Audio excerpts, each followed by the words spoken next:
like to officially call the town Newburgh. And I like to stick to the fact that it is 5:30. I'm not looking to be rude, but let's, from my end, I'm crazy, so I have to be crazy all the time. Good evening, ladies and gentlemen. I'd like to welcome you to the Town Newburgh Planning Board work session of the 2nd of April. On this evening's agenda, we have 5 items and 2 items of board business. At this time, we'll call the meeting with a roll call vote, starting with John Ward. Present. Present. Present. Present. Present. Stephanie? Present. Present. And with us this evening, we have Dominic Cordisco, Town Planning Board Attorney. Michelle Canaro, stenographer. Pat Hines with McGoey Hauser Nutzer Consulting Engineers. Karen Arendt, landscape architectural consultant. Hey, there she is. Ken Terry Worsted, Canfield, code compliance. Ken Worsted, Creighton Manning Engineering, traffic consultant. Okay. At this point, we'll turn, the first item on this evening's agenda is BJ's Wholesale Club. It's located on Route 17K in Auto Park Place, and it's an IB zone. And the purpose will be for a public hearing and ARB signage. And Pat, would you take us through this part of the meeting? Sure. There's actually 2 parts to this meeting. It's going to be an ARB for signage, and it's a special use permit as well for the electronic sign under the new town sign ordinance. We have received a plan that coordinated the large electronic sign with the stamped site plan, and those 2 items have now been coordinated on the site plan. There is a rather large electronic sign proposed along the Route 17K frontage, and it's, I believe, to serve more of the Barton Chevrolet use on the mixed-use site plan than it is for the BJ's. We went through quite extensively at the last meeting each of the individual signs on the BJ's site, including the building signs, the pylon signs, and the electronic signs. They have withdrawn from the application the signage for the canopy over the gasoline islands, as those aren't currently allowed in the sign ordinance, and I can defer to Jerry on that more. But that's the application before us now. It's a special use for the electronic sign and ARB for the signage. Jerry, Yes, can you further this conversation as far as where we stand with BJ's from your end of business? at this point, I believe they're going to forego the signage, like Pat said, on the canopy, because they do not want to be referred to the ZBA at this time. So I believe some point in time before the end of construction, they will be proposing to put those signages up. Is that correct? Yeah, I believe so. They're going to have to come back again for the ARB on the gasoline canopy. And they said that night that they were gonna defer that until after they get their CO or their building permit and everything, and then they would come back after that. Right, which they can do. That is permissible. Okay. Ken Worsted, do you have anything to add to this?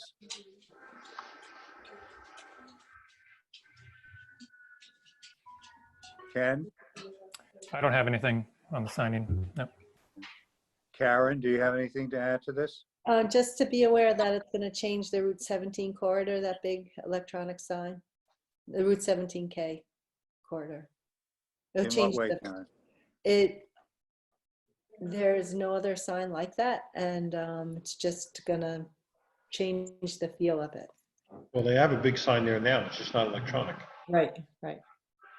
So, anyway, that's my opinion. Okay. One of the things we did get today, and I don't know if the board got it, was the Orange County Planning 239 came in as well, and they just referred to the fact that they referred to the town ordinance that restricts the amount of time the sign can change. I think it's every half an hour it's allowed to change. Did everyone receive that? Yes. Yes, we got it in the email today. Thank you. All right, at this point, we'll turn to John Ward. John Ward? I have no comment. I was going to say about the Orange County Planning Board sending the letter, but that's it. I've got no comments. I'm good. No problems. I'm No good with it. Okay, Ken Memrick? No problem. Okay. no problem. Stefan? Yeah, no Okay. problem. Nothing additional. Okay. So Dominic, for the understanding upcoming meeting, you're preparing the public hearing notice. Yes, that will go out tomorrow. I'll have that back to you, Pat, tomorrow with the heightened language in it, which indicates that we will be taking public comment at the April 16th meeting, and that we would also be accepting comment, preferably by email, that would be accepted until 10 days following the posting of the transcript from the April 16th meeting. And help me now, in the past, this mailing would be put in envelopes, brought over to Charlene Black, and she would notarize that the mailings were going out. I forget now, how is it being handled? How will it be handled? My understanding, Pat, is that Pat's office was handling the mailings. Yeah, for the meeting that was just canceled, for tonight's meeting that was canceled, we had the applicants do the mailing, and they got copies of the affidavit from Charlene of the mailing and the posting of the notice. What'll happen now is that because this isn't the applicant's fault, what my office will do the mailing, and again, they'll be billed for the cost of it. But we'll do the mailing, and we'll get it out, and then whoever from my office does that mailing, we'll do an affidavit as well. All right, at some point in time, if Pat, you have the chance, the new changes and new procedures that are in place, can you just send out a bullet email to Sure. all of us? So, you know, it's important that we educate ourselves, and I think this would be very important. Any other questions or comments? Okay, the next item that we'll have on the meeting of the 16th is Donnelly Leslie Road subdivision, and it's located on 67 Leslie Road in an R2 zone. And as Pat had mentioned earlier, this is one of 3 applications that Engineering and Surveying Properties will have before us. This is a 3-lot subdivision. I did receive a call today from a neighbor who lives next door, who's very interested in being part of this public hearing process. So at this point, I'll turn the meeting over to Pat Hines. Yep. This is a 3-lot subdivision off of Leslie Road, as was stated. It is 2 new lots and 1 existing house. They have some procedural matters to take care of it. One of the houses is on a common driveway that's shared with 2 other existing structures. So they need town board approval for the common driveway. They have not received that yet. I think it's a matter of the town board meetings. They need access and maintenance agreements for that common driveway. I don't know that there's any in place, so they'll be looping in other applicants or other parties that are not party to this application, but they use that common driveway crossing the lot that has a house on it now. So there's also a need for utility easements. The project is served by town water and on-site septic systems. So the proposed water service laterals are crossing each of the lots, and they'll need easements for that. We had previously commented on the septic systems, and they have revised the septic systems per our comments, so they're okay there. And then we just need signed and sealed plans. Right now, we don't have a surveyor stamp, but that's not unusual because they don't want to stamp a bunch of plans that are preliminary in nature. And then we'll be holding the public hearing. So I think the big hurdle for this is the approval of the town board for the common driveway serving 3 lots. only one of the lots it's serving right now is on this subdivision. The two other lots currently use it crossing one of the other sites. Dominic, can you bring us along on some of the agreements that you'll need? Yes, as Pat had mentioned, we will need the cross easements as well as the stormwater maintenance agreement as well, which would also be forwarded on to Mark Taylor for his review. Yeah, no, there's no stormwater improvements for this one. It doesn't meet the threshold for the acreage. So there's only the access and maintenance of the common driveway and then utility easements. My apologies. Yeah. But we have not received any of those at this time, but they would typically be conditions of the approval. In paying a voucher tonight, and this is just open conversation, I do have to now approach Mr. Donnelly for replenishing his escrow account. Jerry Canfield, do you have to add to this?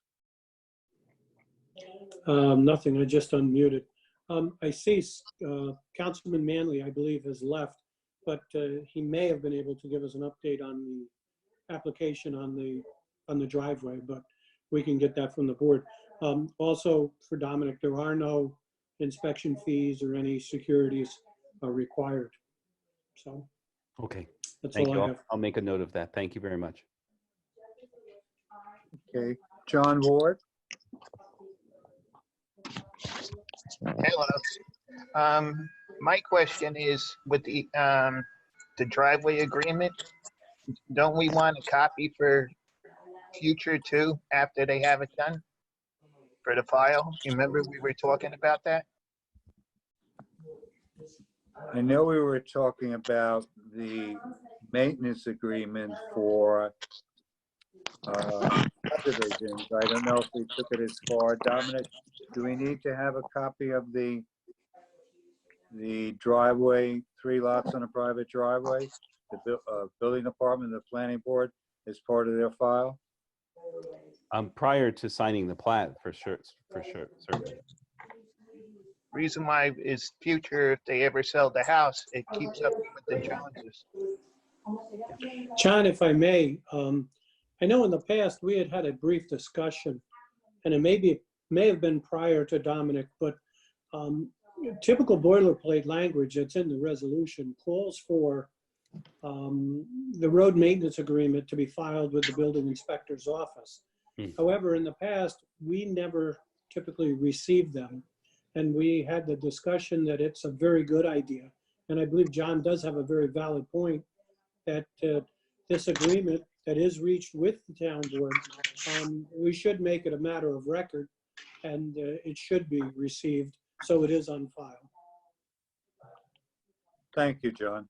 And one more question for Jerry. With 911, with the addresses, The addresses in this case, John, will be handled just as the same as if it were a private road. It will still probably need a driveway, or excuse me, a road name for it, just for address purposes. okay, thank you. Dave, Dominic? One other question. Okay. I don't know if it was covered before, but Michelle, is the audio okay for you? Yeah, it sounds great. I can hear everybody very well. I'm sorry, very good, thank you. Thanks, Jerry. Dave, Dominic, any questions or comments? Oh, John, I'm good. I have no questions at this time. Cliff Brown? Oh, I'm okay with everything too, John. Thank you. I'm fine with everything. Ken Memrick? Just a question of procedure, John. Will the public hearing notice still be read at the meeting? Yeah, I would say yes. Dominic, what would you say? Yes, I would think so, especially in this time where we have a departure from prior practice in light of the governor's executive orders. Okay, thanks. I may have to contact Pat to get those notices. I don't know if I have them. We will make sure that you get them. Stephanie DeLuca? No comment. I'm good. Frank Galley? All good, John. Okay. Pat, did you send out any comments on that particular one? Yeah, I did. Yeah. Okay, because I got them all. I got all the comments, but I never got anything on that one. I got everything else. That's okay. I'm just curious. I'll make sure you get them. Yep. Yeah, I just like, because I print them out when I get them, but I got the rest of them. Frank, they're in your box. Okay, John, I'll come up and get them. I offered Jerry to come down and bring them to me. He was gonna. They stopped them on 95. Can I jump in with an observation? So I'm looking at Ken Worsted, and the banner behind him is reversed. How is that going to affect us with the presentations that will be being shown? Good point. Yeah. Good point. I don't know if you guys noticed that when Ken was talking, He's at Town Hall? Newburgh flag is not flag, but the what do you call it, Newburgh banner there reads opposite. Is that fixed? Yeah. No. No. I think he hung it up backwards. I don't know. He's home. That's just a fake news. Fake news. So Yeah. I don't know that's what do you think, Dominic? Is that something that can be flipped around or somehow or corrected with the program? Wow. So, yes. Take it down. So if we do screen sharing, then you'll all see the plans and they will not be reversed. If there's an easel set up behind Pat or behind anyone else, and they're pointing to the plans like you are, well, let me cancel that. Actually, I mean, because I think like if they're pointing to the plans and like a camera, like things are not reversed normally in their camera, but I'm not sure why Newburgh is reversed behind. Well, we know we're a backward town, but I mean, let's. Hey, Dominic, Yes, sir. since, and Cliff raises a good point. Since this is more learning and technical, Yes. let's get the wrinkles. Could you maybe share your screen for a second? Maybe just see it? Sure. I was. Let me see if I can pull up a plan or actually I have a copy of a public hearing notice. I've got something ready, which is the agenda. That helps. Yeah. Why don't you share that? Why don't you share that? Because I don't have anything up here that's suitable for sharing at the moment. Oh, Yeah, it came up right. yeah, that's all good. Yes. That's good. It's fine. Yeah, it's perfect. Yeah. That's good. So sharing the screen should be good, but looking at an easel may not be. I don't know that it's going to be in reverse because if you're looking out typically at a camera, It should be reverse. yeah, it shouldn't be in reverse. Well, let me ask you guys something. Is this reversed? It says shade. Is it reversed? No, No. No. I think Ken has the banner backwards. Yeah. Here, look at mine. See if you see it reversed. I still have the planning board agenda up. Oh, for it some looks reason. good, Karen. Thank you. Okay. Okay. So how do we, okay, good. All right, so I think we covered Donnelly. The next item of business is the Young subdivision. That's on Millhouse Road. It's in an AR zone. It's a 4-lot subdivision. And Pat, if I'm correct on this, the town of Marlborough is the lead agency? Yeah, the town of Marlborough circulated an intent for lead agency, which I did for them on March 16th or so. So at the night of your meeting, it'll be timed out. But I think that this board can just acknowledge that the town of Marlborough is going to be lead agency. They currently don't have a meeting scheduled, although they're working on some technology such as this to do that. The reason we talked about them being lead agency is it's a 4-lot subdivision. All of the two proposed house locations are located in the town of Marlborough, as are the driveways and the septics. 3 of the 4 houses are located in Marlborough. 1 of them is in the town of Newburgh. So the town of Marlborough Planning Board felt that they had kind of a more of the pie. So they declared their intent for lead agency. John, you should have got a copy of that, as I had listed the town of Newburgh Planning Board. I'm gonna have to follow up on that because I noticed you didn't send it out to anyone. I'll follow up with my office on what happened with that. Okay, thank you. Because I may have and I may have taken it for granted, but let's let's circulate that to It's everyone. kind of confusing because it does have both towns on it, and the project is. So one of the big issues this had previously had a lot 4, and it had a note on there that said not for building purposes at this time. And it was less than 5 acres. It's only 2.6 acres. So we had commented that that is a building lot according to New York State. So they had to show a house, well, and septic location on there. They've chose to show all of those improvements on the portion of the lot in the town of Marlborough. So that now has a septic system. They'll need septic systems in Ulster County are approved by the county. So the 2 new septic systems will need Ulster County Health Department approval. The 2 new driveways will need Marlborough Highway Superintendent approval. One of the unique things, and I have a question for Dominic and a comment for Dominic, is how do we combine the 2? They're going to get different tax lot numbers in the various towns and counties.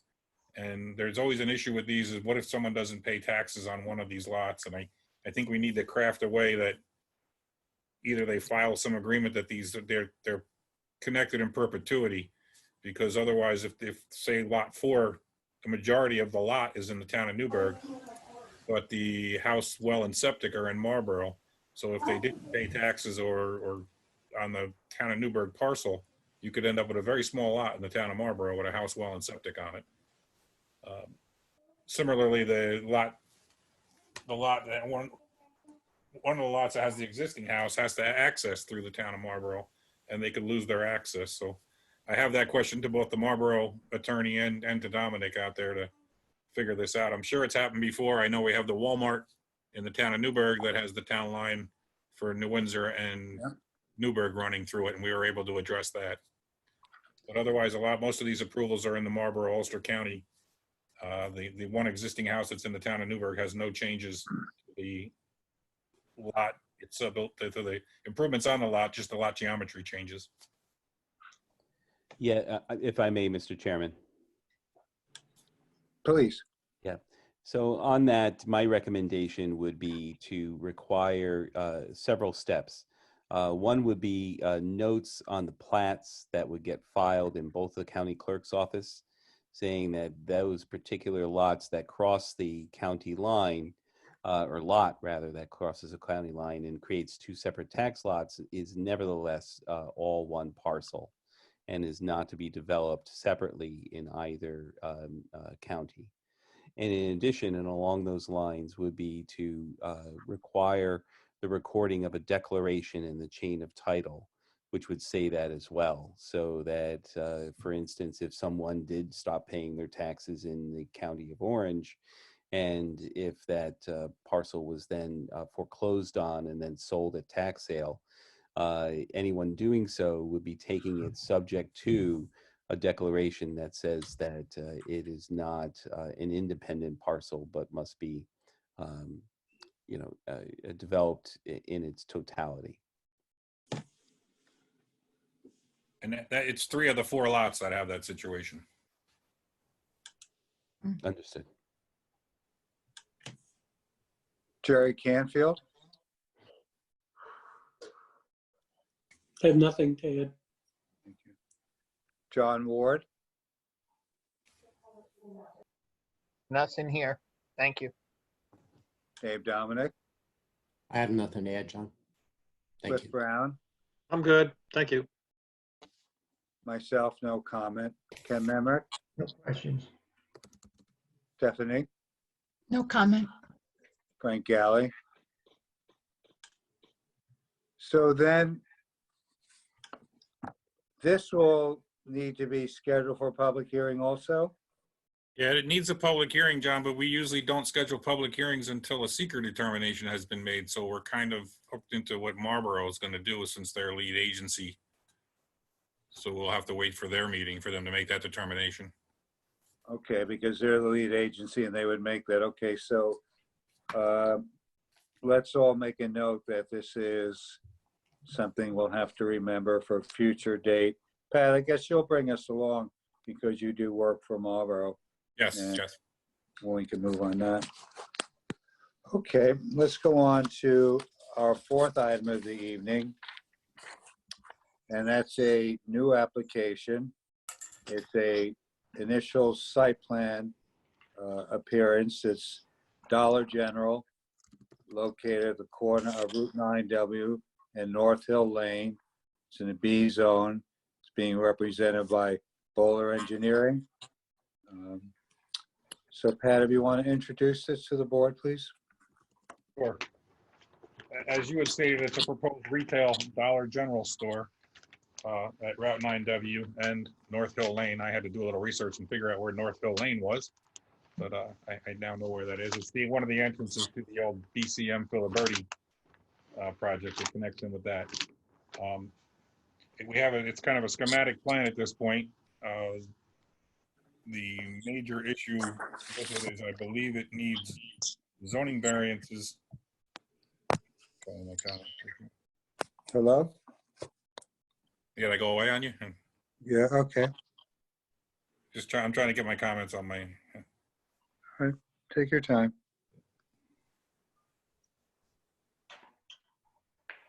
Okay, I have them here. So my first comment, and I know Ken had commented on it, is they're only proposing 30 parking spaces. The calculation for retail stores of this size requires 62. So I believe that they're going to need to have a referral to the ZBA for parking because your code has a use for this. Your code gives some flexibility if you don't have a use for parking, but once it has that use, you need to use that. So I think they're looking for the ZBA for 32 parking spaces relief. I have a bunch of comments on the long form EAF. As you can see there, the site is all covered. It is completely wooded right now. And the Indiana bat issue has come up.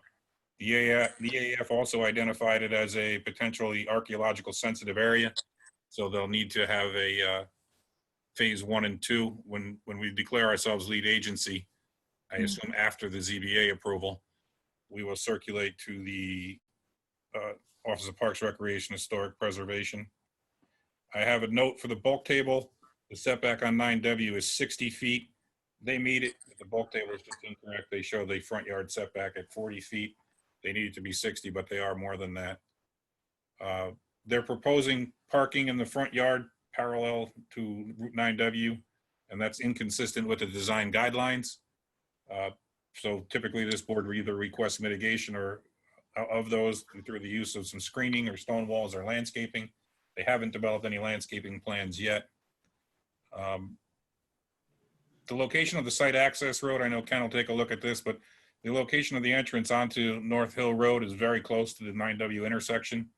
I don't know if Ken took a look at that, but I can see if there's 1 or 2 cars queuing at that intersection and someone else pulls out, there's a possibility they could block traffic coming in from 9W going easterly on North Hill Road. I don't know how busy these are, but I'm sure Ken will take a look at that. We don't have water and sewer on there yet. It's basically a schematic plan. I think they're looking for a referral. The project relies heavily on retaining walls. There are federal wetlands surrounding everything around the area that they have not developed. They're using retaining walls for the grading plan in the future. The project is going to need to be sprinklered, and Jerry Canfield can weigh in on that. It exceeds the size for Newburgh sprinkler regulations. They need to address that. We don't have any finished floor or grading information yet. We're looking for a copy of the wetland delineation, as they are impacting some federal wetlands on the site. They may need an Army Corps permit. We're looking for design on the retaining walls if they're greater than 4 feet. They mentioned in their narrative that they're going to provide a tank for stormwater management. I don't see that, but they'll have to address stormwater management on the site. They're less than 1 acre disturbance, but the town of Newburgh code for commercial brings that down to a ½ an acre, and they exceed that, so they will have to address stormwater on the site. Looking for a detail of the proposed monument sign. The sign location's a little strange, and maybe Ken can weigh in on that, but it's between 2 parking spaces, which if that sign is going to have to be higher than some large vehicles, or the vehicles are going to block the sign the way it's located right off of 9W in a landscaped island. We don't have any details of the height of that sign, though. And then the lot is covered with extensive easements. There's a reference to a 250-foot wide easement, roughly paralleling 9W, and it goes way back the portion of the lot they're developing. I don't know, it's Central Hudson easement. It doesn't say whose easement that is. And there's also an 80-foot easement in off of Route 9W. So they're gonna have to provide us with information on the impacts of those easements on the site and whether or not they are allowed to build under them or whatever restrictions they are. They haven't provided us with the information. The easements are only labeled on the surveyor's plan. So I think the only action we could take on the 16th would be a referral to the ZBA if the board so desired for that parking.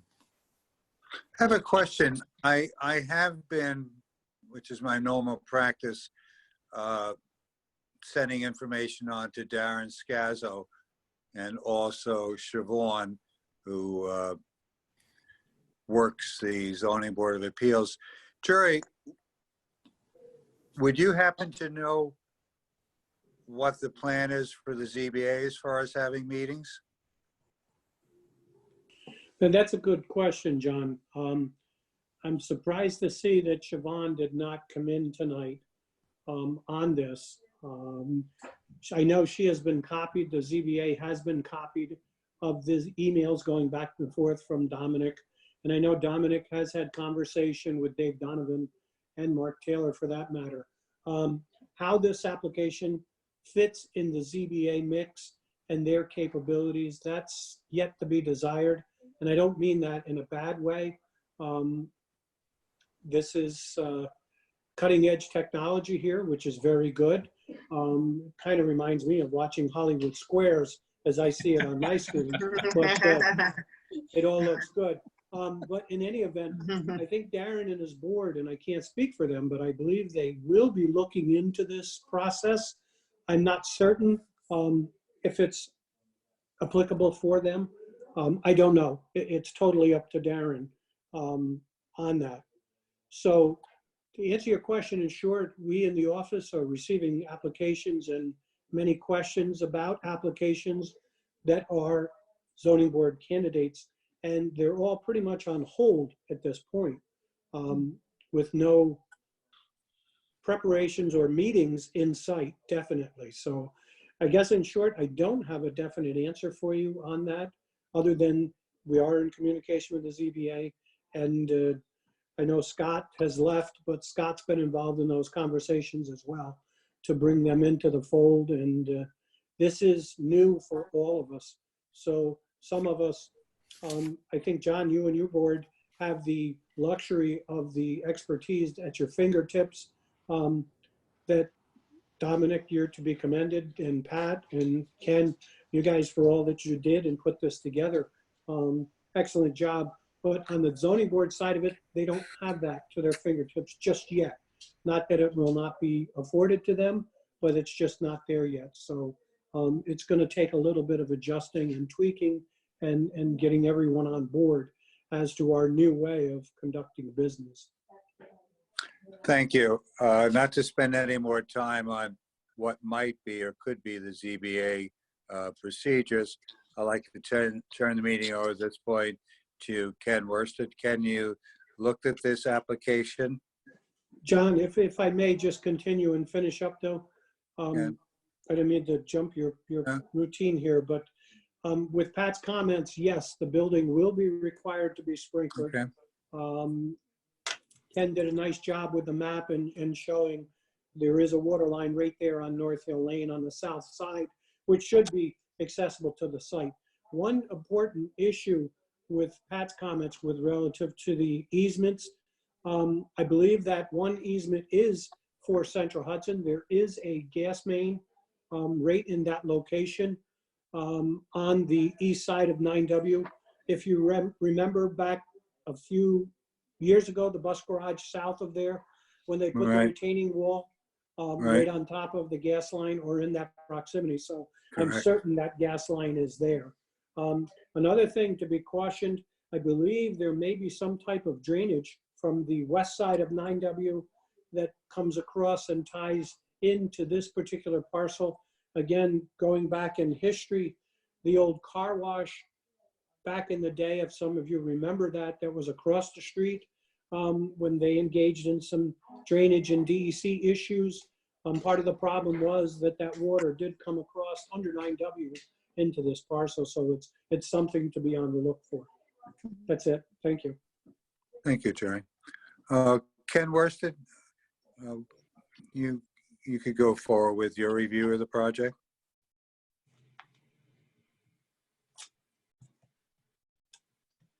Ken? There, just had to unmute. You can see my review letter here, I think. Basically, we went through, looked at the access. As Pat pointed out, the driveway is directly off of North Hill. They don't propose any access to Route 9W, so I think DOT will look favorably on that. They do have some, I think, probably wetlands or some other restrictions behind the building, so I don't know that they have a lot of opportunity to slide everything back further, but that's certainly something that we can take a look at more in more detail.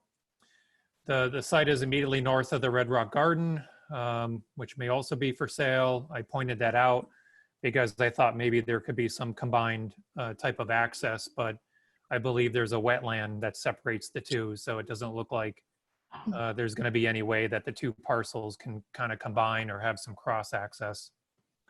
But we may see the Red Rock Garden, come back to us in the future if somebody looks to redevelop that. As you may have saw from the aerial, we did complete some projects a few years ago, namely being the Quick Check, which we had a sidewalk installed along their frontage.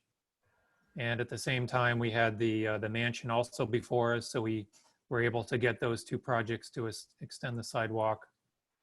So the board may want to discuss that opportunity along the frontage of the Dollar General.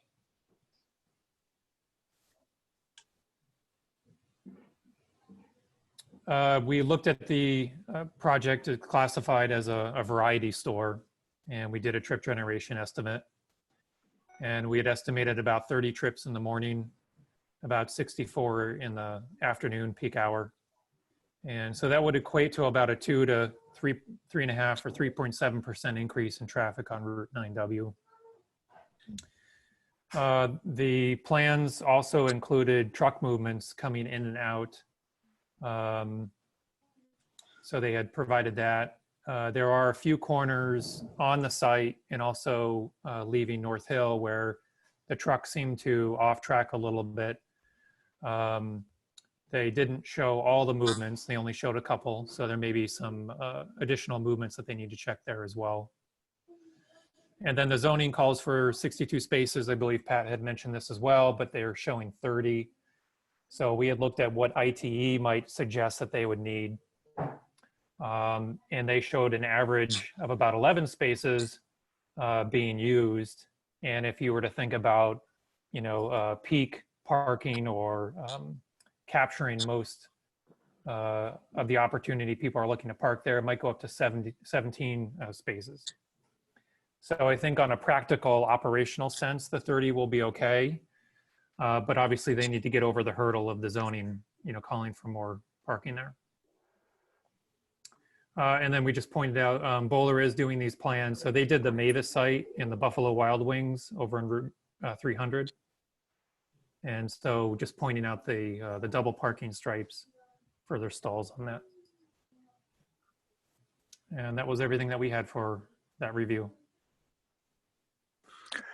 Karen, what would you suggest for softening the impact of cars parked along the Route 9W corridor? Probably a combination of stone walls and some kind of hedge planting that tolerates the conditions. But it would be nice to continue the stone walls up 9W. But not, not such a huge one, but maybe just segments with hedging in between. Okay. I think we've done something like that in the past, have we not? Yes, I'm trying to think of where. Yeah, you and me both. No, not McDonald's. They did the whole thing across. Right. The Dunkin' Donuts at Holt's Corners, I believe. We did a mixture of walls and plantings there. Okay. Yes, because it's such a long span. I mean, and you could also ask them to do the whole thing too, but sometimes it's interesting to mix it up a little. It's under construction. How about over by Cosmos, the bank across the street from Cosmos in the Home Depot shopping center? That There area? was an extensive amount of perennials, I remember, put in the Yeah. beds. There might be a whole wall though. Okay, we have to think back. Yeah, I'll think about it. Okay. John Ward, comments? There we go. My question is, for one across the street, you have an entrance going into another, the other business. And will it conflict if they move the driveway over? The entrance? I think as I don't have a copy, I have a hard copy of the plans back in the office, so I don't have the copy in front of me, but I recall that the way the driveway is lined up right now, it aligns with their front aisle in front of the building.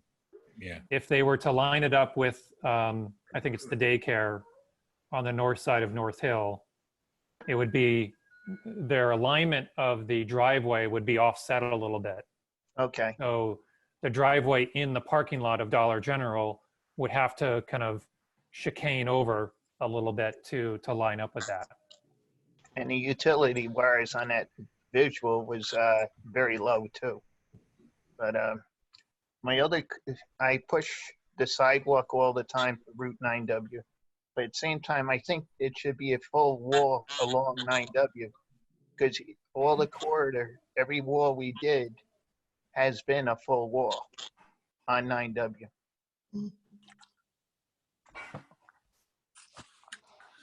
So I'll share the example. I'll share what Quick Check looks like. They've got, it looks like some wall. They've got it broken up with some split rail, Okay. a more solid wall. Yeah, that looks nice.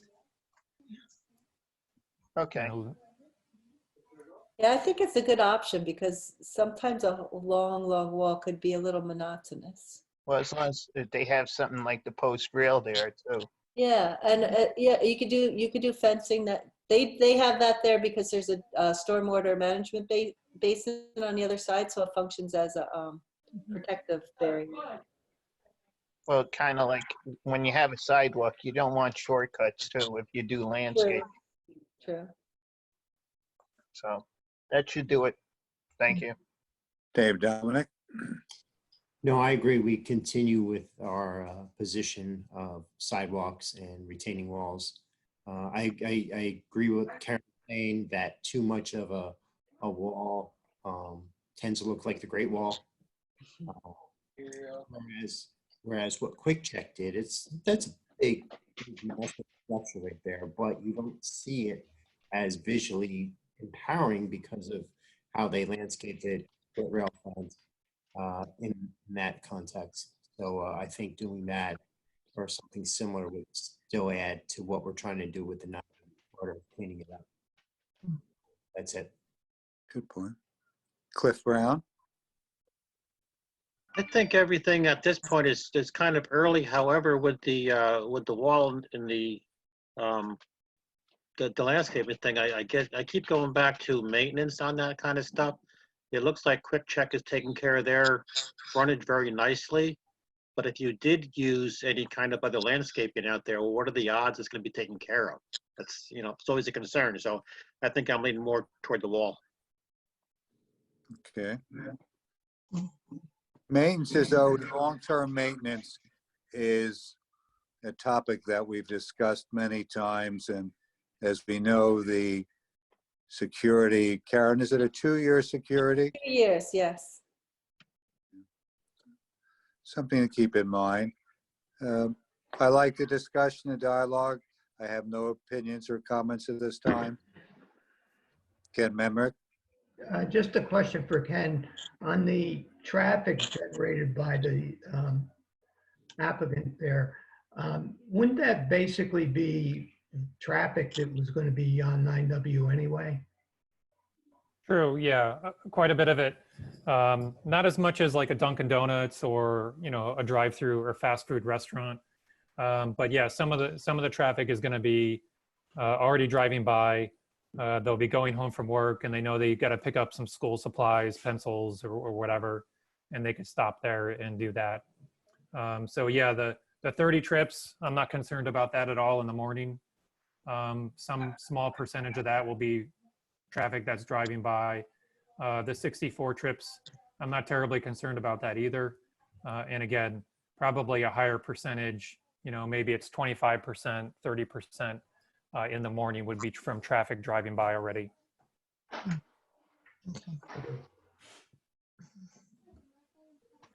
Okay.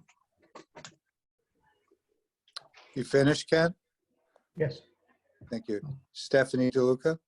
Yeah, I'm glad to see that there's going to be, just to have the consistency along 9W, seen as that area anyway needs some dressing up. I was just kind of curious, just background knowledge, Pat, is what kind, you mentioned something about it being an archaeological site. What, do you know what, or? I don't know what it is, but the EAF, when you fill it out on DEC's interactive website, it came up as a potentially archaeological sensitive area. So they'll have to take a look at that. I don't know why it is that, but the Okay. Office of Parks, Recreation, Historic Preservation has maps that have gray shaded areas, kind of circular, rather large oftentimes, so they incorporate. So it may be nothing, but they're going to want to have that as part of their seeker review submitted to them for review. There's a historic house in the area, an older house. I'm not sure the actual area, but it did come up on the EA environmental assessment form. Might have been DeVito's. So, yeah. Okay. Okay. Thank you. And then, yeah, again, I was just kind of wondering too about the traffic flow also. Sometimes, at least maybe for the nursery school that's there, I've noticed oftentimes that it's very difficult in getting out. So I was just wondering how that flow was going to go. And from the other studies that we've looked at along Route 9W, it's kind of par for the course. Yeah. The daycare center, even Quick Check, any of the businesses along here are going to have a lot of trouble getting out, particularly in the afternoon. There's very few traffic signals along here, so when you get a lot of traffic all bunched together, they're just all kind of moving up, you know, at the same time. So you get basically a platoon, and you've got to wait for that platoon to drive by. Hopefully you're making a right turn because that's going to be easier. If you're making a left to go south, then you're looking for that platoon in the other direction as well. So that's going to be the biggest challenge or the biggest headache, I think, of this area is that traffic condition. Okay. Okay. Thank you. Dave Dominic. Oh, I'm sorry, I made a mistake. Frank Alley. Most of the other board members brought up the other comments that, you know, I was going to mention with the wall and the landscape and stuff to make it look pretty good. I had the same concern that Stephanie did. My kids actually went to that nursery school for a while, and it gets very, very crowded in the morning, very, very crowded in the afternoon around 3:30, between 3:30 and 4:30. And traffic's usually backed up on North Road, that hill road. A lot of people don't like using that 9W as an exit because it seems like it's in the middle of the road, 9W some way, but a lot of them use that where it shows in the map now. So my concern, that's my only concern is right there. It's going to definitely get backed up coming out. If there is a lot of traffic in Dollar General, I don't think Dollar General generates a ton of traffic to start with. But that would be my only concern, you know, trucks trying to go through there or something like that. So we have to let it be known to the applicant that, you know, that is a nursery school, has kids. It does get busy early in the morning and late in the afternoon. Yeah. And I'm sure from the applicant's standpoint, he's looking for a location that has high volume. Right. It's self-serving for him. Sure. But you're both correct. Dominic Cadisco? Yes, thank you, Mr. Chairman. As has been mentioned now by Pat and by others, that the project is going to require variances. My only question to the board is whether or not you feel it is appropriate to send the referral to the zoning board at this time, or whether or not you should provide initial comments to the applicant so that they could make revisions. It's possible that some of the changes that they would be making to address concerns and do further engineering on the project could result in even more variances that they would need. For instance, like if they had to lose additional parking spaces or anything along those lines. And so it may be advantageous to provide your comments to them and let them address them prior to making the referral. But it's the board's discretion at this time. Jerry Canfield, your opinion on this? Just had to unmute it. Yeah, I agree with Dominic that if there's going to be more variances, and there may be, perhaps we may hold off on the referral. Okay. All right. Comments from board members? I have one, just a foreseeable one. With all of, I mean, it's nice to see that, that there's businesses and things going along here, along 9W on that particular corridor. And we've always, I know when I was working at Middle Hope Elementary School, there was always a concern or a question about, will we ever get another traffic light in that vicinity? Ken, what do you think? What would, I know this doesn't per se have anything to do with that, but I'm just thinking ahead. I think the probably better option, or the more likely option, is going to be at a location where you've got a connector road, perhaps Latin Town Road, where it connects over to a larger, area of the town. Okay. I believe we've looked at, we've got a signal right here up at Colden. And they've looked at even Old Post Road a little further to the north. And the trouble with the volumes over here on the river side is that there's just not a lot of land, developed.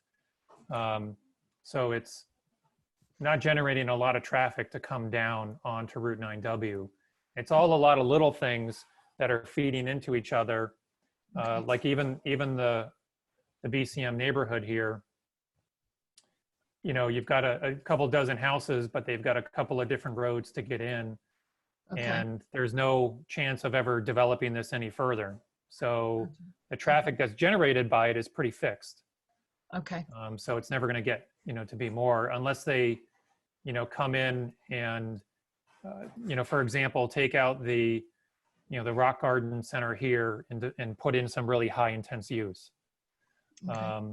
So I don't see a lot of opportunities, along here.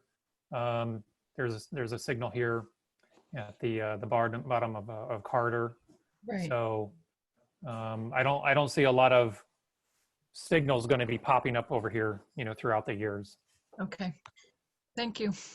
All right. While we're on the subject of Bowler and Route 9W, Chris Lapine, who's with Bowler also, has resubmitted for the application where Pat's Towing is now, and the proposal to put in a gas station there. So that'll be one of the agenda items that we'll put together as we look forward to our next meeting, but just a matter of conversation. Any more questions or comments from board members? None additional. No. No. Just one, No addition. So the fifth and last agenda item on the meeting of the 16th is the Polo Club. It's on Route 300 and Genie Drive. It's an R3 zone. And we received the SDIS, and we received comments from Pat. So we'll open the meeting up with Pat Hines. Yeah, I took a look at the SDAIS that was submitted, and I generated some 41 comments. I have given them to the applicant's representative. I believe that there are deficiencies in the document that need to be addressed, things like blasting being mentioned for the first time. I don't think they adequately address the sanitary sewer disposal systems. They have the alternative that they're going to have either an on-site sewage treatment plant, which I believe should be described and explained and engineered in more detail in the document. But they also have an alternative of connecting to the town sewer system north of the site. And that has been kind of glossed over in the document with no identification of any potential impacts associated with that project routing. Similar with the water line, they say we're going to get water from the intersection of 332, but those impacts haven't been addressed significantly. I have issues, the wetland report is not included in the document. I believe that the wetland delineation and report itself should be included as an appendix. There's only a one-page letter from the wetland consultant identifying how much wetlands are on the site. So that needs to be added. There's a comment that for under the transportation section that they're going to clear vegetation to increase site distance. When this project was before us, before the board was very interested in maintaining a buffer along the frontage of the property. So I believe they should address that more. More of an analysis on the unit. They keep saying that there's less buildings. There's no description of the square footage of the buildings they're proposing. They had the 139 unit condominium project with preliminary approval. They're now proposing 242 apartments. Previously there was 26 buildings, now there's 21, but I don't know that that's really fleshed out because we don't know the square footage of each of those buildings in a comparison of that. There's a discussion of the general public units, but no discussion of the senior units in a couple of the sections. They are getting the senior density bonus, and I think that needs to be clearly identified in the SDEIS. There are statements in there that regarding the jurisdictional emergency services, and typically letters from those agencies are provided in an environmental impact statement to justify those. We're looking for the updated, they have the old letter from DEC from 2006. We have a more recent one based on our renewed lead agency circulation. They should include. We have some comments on the discussions of the stormwater that need to be modified. They seem to have kept the language from the older DEIS versus the current regulations that would require inspections. Stormwater facility maintenance agreements should be addressed. We have comments on the utility section, temporary construction impacts. Again, identifies blasting. And that was a concern we learned during Gardner Town Commons, that after they said, we don't think we're going to blast, suddenly they had to blast. So we want to have that more detailed and described now that they've identified it. The comparison of impacts, my comment 31, I'm asking them to explain the reduced bedroom count. They have less bedrooms in their current proposal, but their water use seems to be going up in this proposal. And we have comments there regarding the hydraulic loading from the site. The alternative section identifies a traditional neighborhood design alternative. We need that fleshed out a little more so the board can get a handle on what that means. There's a discussion of the unit count of 126 versus 150 in that section, which needs to be addressed. But generally a lot of comments that need additional information to make the document responsive to the scope, at which point when the board determines that it is responsive to the scope, it would begin the public review of the document, but I don't think it's there yet. What is then the public review of the document? Can you elaborate on that? Yeah, once the board declares the SDEIS complete as to responsive to the scope, then the seeker timeframes kick in and the I believe there's a 30-day, and Dominic can correct me if I'm wrong, but there's a procedural X number of days where the document then goes out for public review, and the public can comment on those. There's also a requirement for I'm not sure, Dominic, of the public hearing required on an SDIS or is optional? No, it's required on, It is on- required, okay. on the supplemental, yes. Yeah, okay, so then there's a requirement that a public hearing be held at a certain time frame in the process. And then those public comments are then synthesized into the supplemental final environmental impact statement, which the board becomes the board's document for review. And then a process going through finding statements after that. Dominic, you want to continue on or just elaborate, please, on what Pat Hines has mentioned? Yes, so once the board does accept the document is ready for public review, there would be a mandatory public hearing on that supplemental draft environmental impact statement. And the document itself would be available online. There's been some discussions that I've been following and participating in with other municipal attorneys as to how that actually happens right now, because there's distribution requirements for seeker that are mandatory that have not been suspended by the governor's executive orders. And so, for instance, one of the places where a SDEIS has to be made available is your local library and a town hall. Right now, both of those buildings are closed. But hopefully that will be resolved by the time that the board would be in a position to accept this document as complete. And we could go forward from there.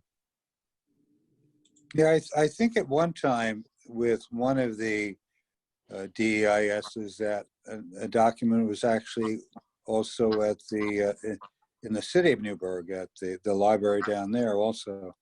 But yeah, you're correct. Yeah. All right. Interesting go ahead. time. Yeah, very much so. Ken Worsted, you did a study of their traffic study.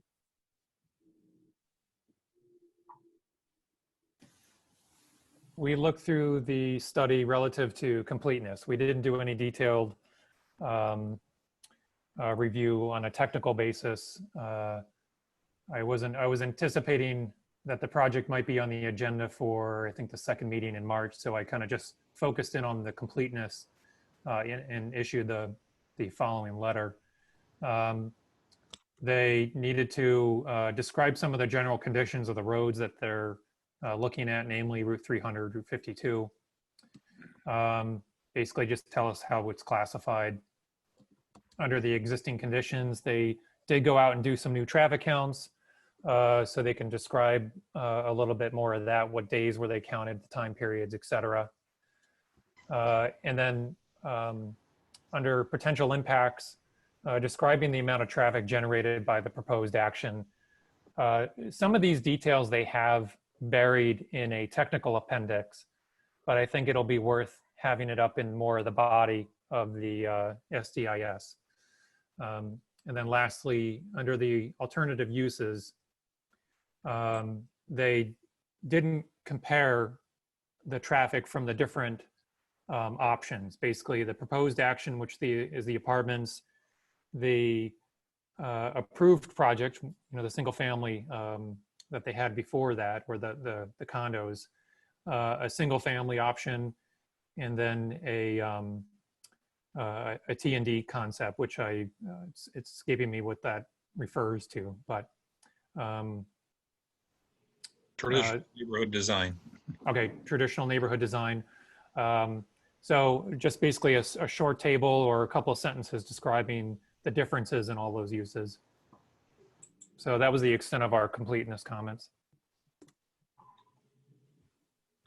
Karen, is it early yet to comment, or have you reviewed the SDIS? I did not review it. I should look at perhaps, like I remember last time it was before the board, there were some really nice trees along the corridor there, and they actually, I located them and put them on the map. So I wanted them, I think I should double check and make sure they did that. And I remember the board being really concerned with the visual impact from the road. So that's an important element. And I also remember a lot of discussion about recreation on this project for the residents of the facility. Okay. Jerry Canfield? I have nothing at this time, John. Okay. John Ward? Pat covered what I was going to mention, but the sewer and water buffer blasting, but that's about it on my end. I thank you, everybody, on that one. Dave Dominic? No, John, thank you. I have no additional questions. Cliff Brown? Nothing more. It's got a long way to go to get back to where it needs to be. So, yeah. The phased development really isn't relevant at this time, Pat? Yeah, it is. I don't know if they've mentioned they're going to develop it in phases right now as an apartment complex. They did mention it in the SDIS. Okay. In the early part, they mentioned 3 phases to it. That's the only. Okay.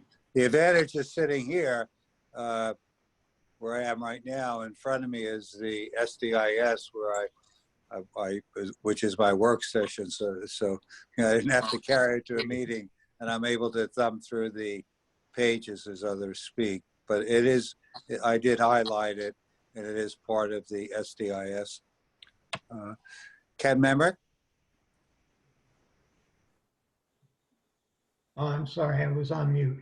I have no comments. It looks like they still have a lot of work to do. Stephanie DeLuca? No, I have to agree with the other comments too, as far as it's a long way to go. There's a lot to cover. I still think it's too big, but that's okay. But that's all at this time. Fred Galley? John, I just have a question. Is this going to be a Farrell project? Thank you. Do we know, or is he going to try to sell it off to Farrell? Well, my understanding is now that Farrell has rented his house on the island for $2 million a week. I saw you moving into it. That's why I was wondering. I wanted to, but my wife, excuse me, hon, she's listening. She's sitting in the living room. She didn't want to make the move. I don't know who's gonna. I don't know anything about that. It's really not part of the planning process. But have I heard? No, I haven't heard. My only general question right now, and it's too early to say, in the short term or long term, I'm curious how senior housing may still have meaning or may not have meaning based upon the virus. And don't ask me where this abstract thought has come from, but it's early in the project from the comments that I have, but I visited the Gardentown Road site numerous times, but I actually visited it one weekend with my wife to look at apartments because we're looking to downsize and sell our house, and and I want to stay in the area. And after walking through and talking and seeing different apartments and stuff, I do have a lot of questions when they get to the point where parking and just general things that I've missed or whoever missed it when we were doing the actual planning for it, that I think was not poor planning on our part because we were really not used to apartment complexes that size. I just think it's important to bring up just different issues now that personally that I know, because I actually, like I said, I looked at different things to rent there, but I'm not going to. But it just opened up my eyes to certain things that we could do for planning for the future projects coming into the board. yeah, I agree with. I found it kind of interesting and nice how they located the street names on the building itself. So, but I agree with you. There's the fine points to crafting projects like this Mhm. that, I think as we go along, we learn. thank you. Dominic Cadisco, one more time. Yes, I have nothing further at this point. The applicant will have to revise the draft supplemental draft environmental impact statement and resubmit. There's no mandatory timeframes for them to do so or for the board to take action until the board is satisfied that the document is complete and acceptable for public review. Then that's where they're at in the process. And as days move forward and weeks move forward, Dominic, you'll keep us abreast on the change in what would be required under secret or now, whereas some of these conditions may be put on hold, or other ways of managing, say, example, distribution of documents. Yes, certainly. And on that point, I would expect that there is actually going to be some longer term revisions to how meetings are able to be conducted and documents are distributed. But right now, everyone's trying to get through this healthy and intact. And you have been communicating with Mark Taylor and Dave Dominic as far as assisting the ZBA? Yes, and on that point, it was mentioned earlier, I have had a conversation with Dave Donovan, and one of the challenges that they have there is that all of their agenda items are public. Right. Yeah. and so having a way for them to be able to conduct business is something that Dave is working with that board on, and putting together this protocol. It was a collaboration of everyone, and I have to thank everyone for being willing to try something new. It can be a bit daunting and unusual, and it's very important for everybody to stay safe at this time. But I also very much appreciate that the desire of the board and the desire of the town is to continue to provide governmental services. So that's what we're trying to do. Okay, and on that same night, at one time, Lands of Sassone was going to be an agenda item. I hope the board's in agreement in these difficult times that we would kind of rescind that and just do one more time Sassone as an actual board business item. And when things get back to normal 6 months from now, we'll have the applicant there and we'll one more time do this. We did have a complete application made out as far as what approvals were granted. Pat, you said the Board of Health approval may have lapsed on this, did you not?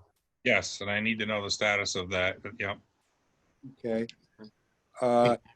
We did receive correspondence from Mark Taylor today in reference to some kind of legal agreement that Mark Taylor hadn't received, a recording of some kind of document. Pat, Dominic, I think I forwarded that on to you. I didn't see that yet today, no. Okay, then I'll make it a point of resending that. But we'll have those two items under board business for the meeting of the 16th. General comments now, questions? I found the meeting to be interesting. I think it's great to hear people clearly speak. I think it's a wonderful way of holding a meeting. Thank you, Dominic. Yeah, I I have a Go ahead. couple of comments. If I can chime in here. Can you raise your hand and give your name and your address? I Oh, think you're so. not- Well, you know, public. that was one of the questions I was going to have for Michelle is in a public hearing or other than us, because she can see us and whatnot. I think she needs to be able to let us know what she needs to record things properly and accurately from, who's talking and so on. One of the other comments I have is that occasionally I think we should each look at the image that we are putting on the screen, because so we don't end up like picking noses and stuff and doing different silly gestures and having things behind us that shouldn't be behind us so everybody can see it. So I think it's important that we occasionally at least look at the screen that we're projecting so that, it's, how can I say, professional? Just a comment. I was trying to figure out which taxidermy mount I was going to sit in front of. Yeah, there you go. Okay. I was going to give you a picture of the golf course, but I figured I better not. Yeah. I- But, Yankee but back I think, like John said, I think it's been very good. It's a good way to do the business. I was hoping to get a makeup artist touch up my face, but it reminded me they couldn't touch me, you know? They have video filters now. One other question I was going to have when we get into Is that why you look so good, Dominic? Yeah. like the next meeting when hopefully we have public chiming in on it.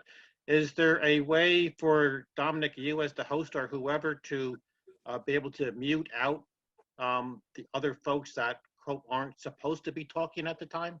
Yes, and we were discussing that when we were setting up earlier today. Is that the intention is to mute all the members of the public until it's the time for the public hearing, and then unmute them one at a time at that point and see if they have any comments. It's going to be a little bit awkward, but at least that way, we don't have several people trying to chime in all at the same time. And certainly they're not entitled to speak as the board is actually conducting business. Yeah. Okay. Thank you. That's why I didn't know how that would work. So I just wanted to ask the question. John, Palm trees, Ken. I'd just like to thank Dominic, Whoa. Ken Worsted, and Pat Hines, and yourself for putting together the meeting. You did an excellent job. It's something new I think we're all getting used to. It's unique and it's strange in ways, but like you said, the backgrounds, people walking by, we're busy in our lives all the time. We're not used to sitting in front of, I'm not used to sitting in front of a computer screen, but I think it's an excellent way to do business, keep business moving in the town, because when it's all done, all said and done, things are going to break loose, and I think the town of Newburgh is going to be on top of things. And like I said, I want to thank Dominic and Ken and John and Jerry, you also, and the whole town board for setting this up and getting things and keeping things moving in the town.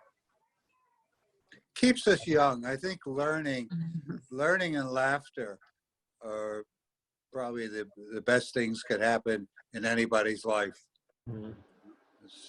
Really. Yeah, John, I would like to just echo what Frank said. I think this trial run that we did tonight was phenomenal. Great job, Dominic, Pat, Jerry, Ken, yourself, John. And as Jerry said, we're way ahead of the other committees and board members of the. And I think you guys just pioneered the way of what the rest of the town will see. And this meeting went extremely well. And Ken, when you had your screen up and was showing the detailed view, was. Thank you. That was great. Yeah.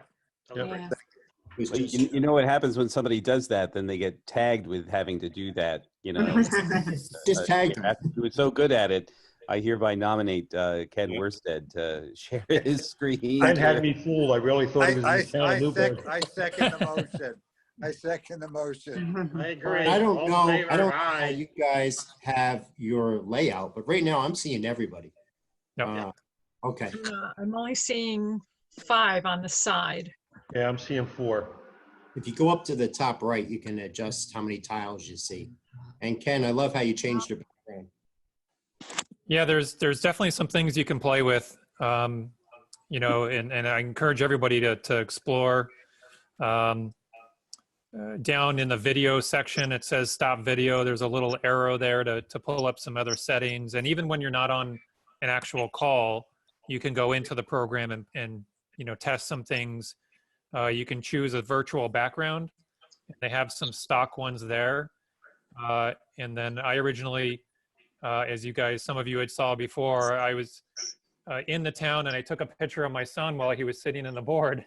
All right. And so I used that. I recalled I have that, so I kind of I deleted them. and made a new background, so. The chairman of the board. Please don't turn in a voucher for your son. Yeah. It's afforded right now. There's, And John, the other comment I had was, John, was really, it's just great to see everybody. We miss this social dynamic, and just seeing everyone in this new media, new way is good for everyone. Just to see everyone healthy and safe, and like echo what Dominic said, just take care of ourselves and our families and each other. And John? John? Yes, and I want to say thank you to everyone down the board with everything and keeping me supported with everything going on. But you guys did an excellent job, and I read the emails and do everything for what I have to do. Thank you very much. Stay healthy, John. Yeah. Thank you. All right, if there's no any comments, I think we'll end the meeting by applauding, however we could do that, Pat Hines, again, Ken Worsted, and Dominic Adisco. So a quick clap. I'm glad it all worked out. Thank you. Would someone make a motion to close the April 2nd work session? So moved. All in favor? All right, I'll have Frank Galley. Motion Aye. second by Stephanie DeLuca. I'll have a roll call vote starting with John Ward. Aye. Aye. Aye. Aye. Aye. Aye. Aye. Motion carried. Be safe driving home. Be well. Thank you again. Thank you. Bye, everybody. Thank you. Good to see Bye, you. everybody. Same here. Bye-bye. Bye, everyone. Bye.